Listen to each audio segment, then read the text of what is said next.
तेव्हा माणूस किती सुसंस्कृत सज्जन आणि सरळ मार्गी असला तर मंचर शहराचा आवाका सांभाळण्या इतपत त्यांची कुवत निश्चित नाहीये याची मला खात्री आहे। आणि त्यांचं माझं चांगलं जवळचं मैत्रीचं नातं असल्यामुळं मंचर ते सांभाळतील असं मला अजिबात वाटत नाही। नाही, वाहवा केली असं नाहीये। मुळातच संजय शेठ थोरात ही व्यक्ती म्हणून खूप चांगली आहे। त्यांच्याबद्दल एक चांगले आमचे मैत्रीचे संबंध आहे। सुसंस्कृत स्वभावाचा माणूस आहे।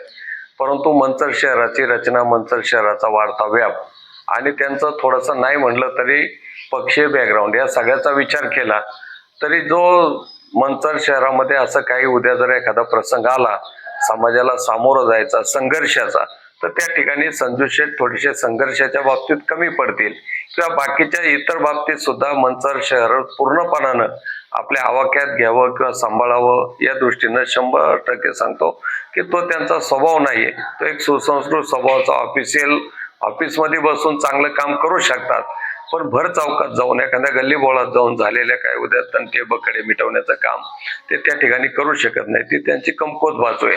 ही वस्तुस्थिती आहे की त्यांची स्वभाव किंवा त्यांची जी वैचारिक ठेवण आहे ती वेगळी आहे आणि शेवटी पक्षाचं एक पाठबळ लागतं।